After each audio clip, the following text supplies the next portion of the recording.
All right, good morning, everybody. Just talking to, replying to different comments in different videos. So,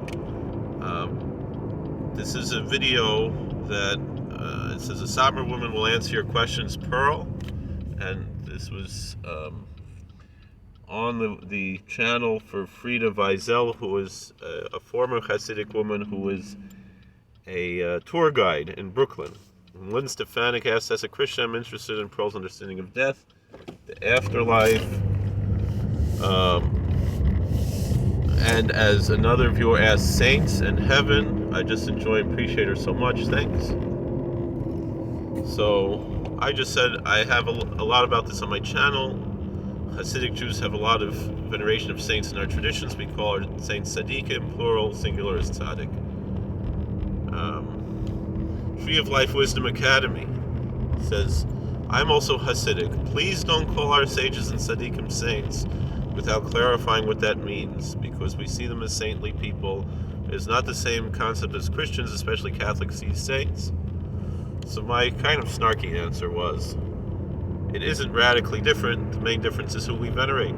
Catholics don't believe their saints are independent from God either. The main difference is we don't have any official canonizations process. It is more folk religion, which is also more or less how it is in the Orthodox churches. And we serve better food on your site. See, at least the Hungarians serve better food. That was my response. And the truth is, I think a lot of this is related to another conversation that was had on a private group for Orthodox Jewish chaplains. And it was a Orthodox Jewish rabbi who was a chaplain in a Catholic hospital and was asking about, more or less, how to approach some of these issues of,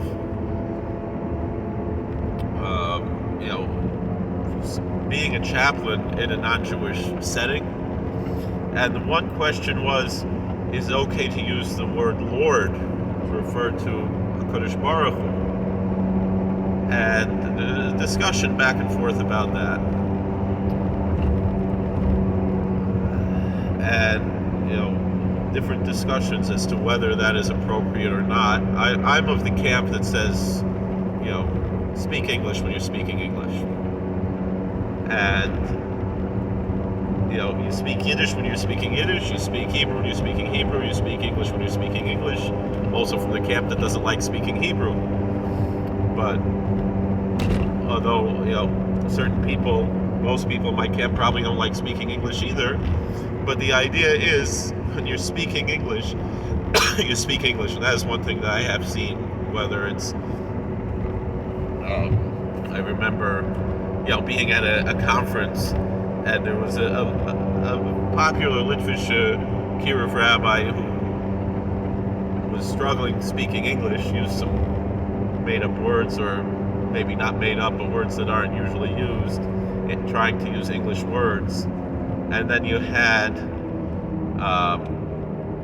Rav Asher Weiss, Klosenberger Yid, right? And he just has such a perfect, beautiful English. And he's a Hamish Yid, he's as Veninzere, right? Even if he's a Klosenberger. So,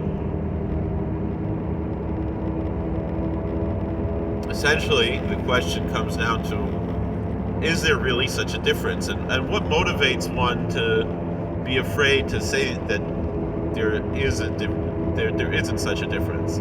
I think part of it comes from, and with no disrespect to the Protestants, but it's filtered through a kind of a Protestant anti-Catholic bigotry or bias, essentially. Especially when you have maybe people who came out of Christianity into Judaism, and they come from a Protestant background that was already anti-Catholic, and then they come to Judaism and they figure, they've made a one-up. Now they're so removed from this, but then they're saying, those Catholics, they do this and that. But the truth is, they essentially don't do things that are that different from us, Now, it's not to say that there isn't part of, again, that folk religion that crosses lines that in the church they don't like. But the truth of the matter is, the official stance of the Catholic Church is that the saints are not independent beings that are worthy of worship. When they use the word praying to saints, in the Catholic sense, they'll use the word prayer even to discuss, personal scripture reading as prayer. It doesn't have to be a supplication. It's more a matter of saying something by rote. And that's the way that they understand this term prayer. And so they do have the idea of prayer to saints that is not worship of saints, but veneration of saints. And there's a difference between worship and veneration. And yes, sometimes it does cross lines. Sometimes, and certainly Catholicism and Christianity in general, certainly Avodah Zarah for Jews, and may very well, according to certainly, there's machlokas in the Rishonim. There's a disagreement among the medieval authorities as to whether or not it is Avodah Zarah for non-Jews. And here specifically I use the word Avodah Zarah instead of idolatry, because Avodah Zarah means a foreign form of worship. There are Rishonim who say that Islam is Avodah Zarah. Islam is definitely not idolatry. Their theology is exactly the same as the Jewish theology, almost, if not exactly the same. And the difference is more ideological as far as who was a prophet and other aspects, whether or not the Torah was changed, things like that. In our 13 dogmas in our faith. And again, people are uncomfortable calling the 13 principles of faith dogmas, but they are dogmas. Those are the dogmas of Orthodox Judaism. But people are so uncomfortable using the same words that other religions use. But if you're speaking English, these words are apt. Now, yes, again, even between denominations, those same words have different meanings. And so, and so it's not theologically exactly the same. But nonetheless, this is the closest word in English to describe this. And certainly in the Hasidic sense of how people have veneration for tzaddikim, that is a concept of veneration of saints.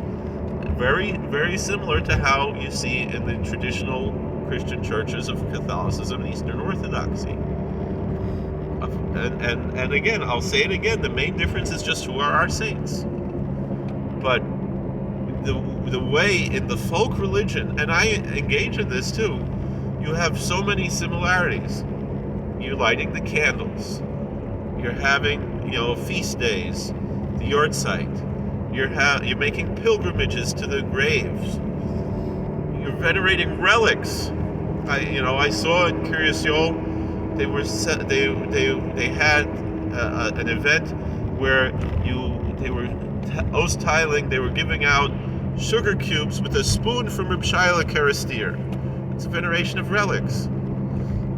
Sometimes someone would put on a mekasha that belonged to a certain tzaddik, or a kittel under the chuppah that belonged to a certain tzaddik. It's veneration of relics. The excitement that someone has when they hold a sefer Torah, or something that belonged to the different chaim, or